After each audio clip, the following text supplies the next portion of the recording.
Alright guys, I just wanted to come out here for a few minutes tonight and talk about a few things that get overlooked, or maybe they don't get overlooked, about these 606 Mercedes diesel engines. So we'll just get right into it. So the first thing that a lot of times buggers you on these things is the glow plugs.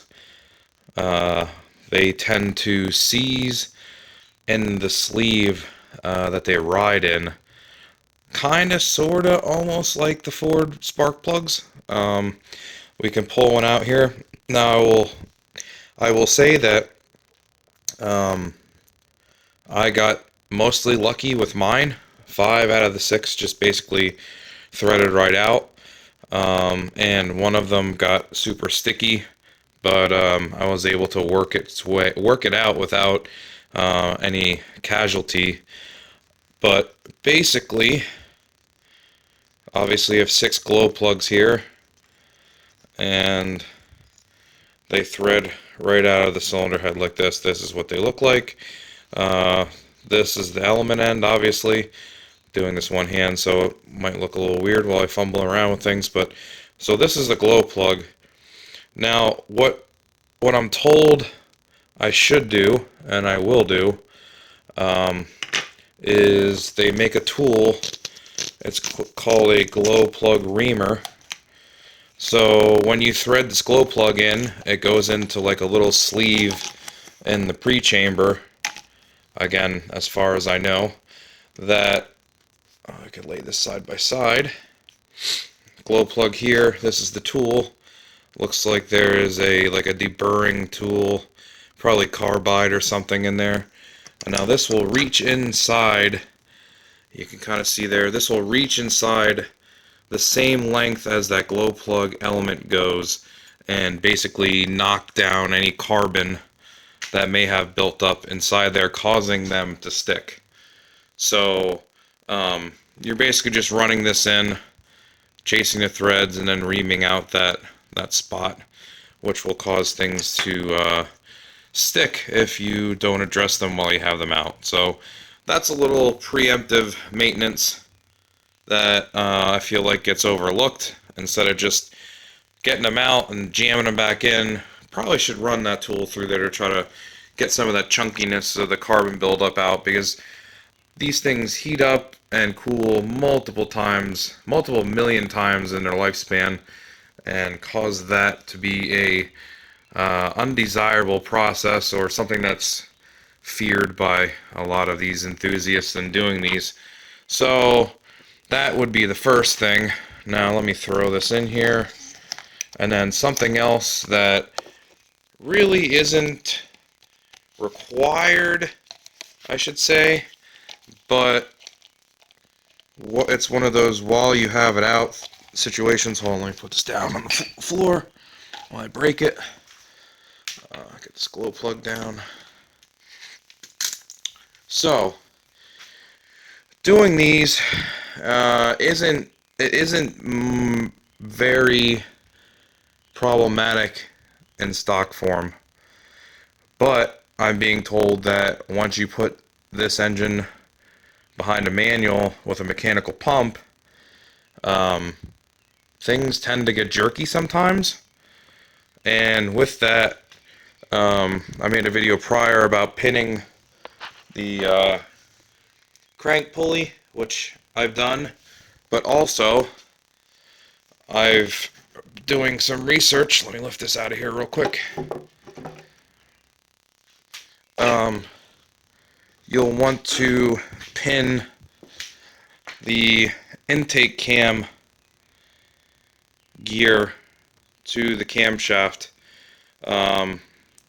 One second, let me put this down.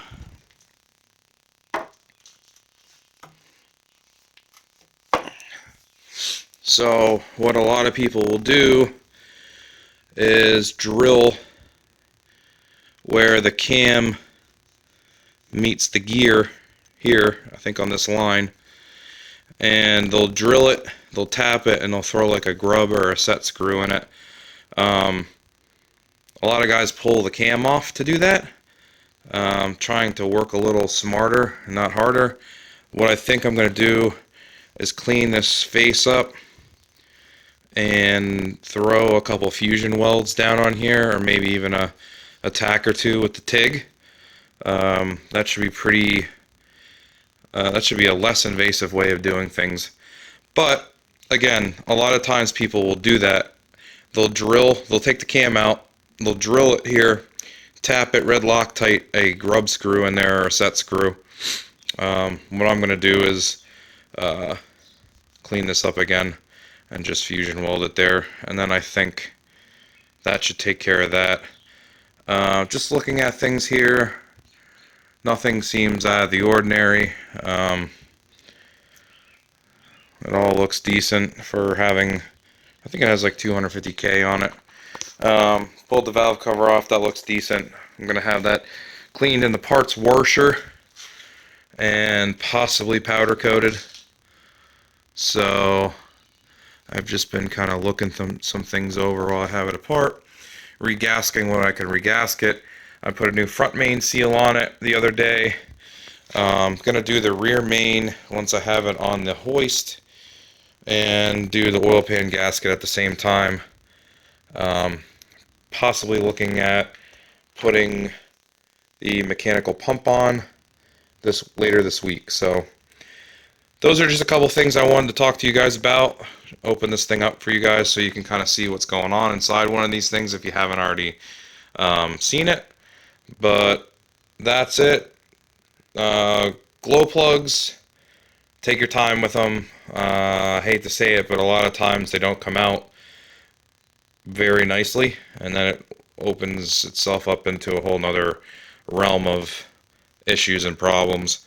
So if you get them out, I would suggest doing whatever you can to make it a more desirable process the next time you have to change one or all of them out. Again, ream them out and some copper grease, and that should be it, honestly. So that's my video for tonight, guys. Just wanted to come out and poke around at this for a second, and I figured I'd show you guys that whole thing.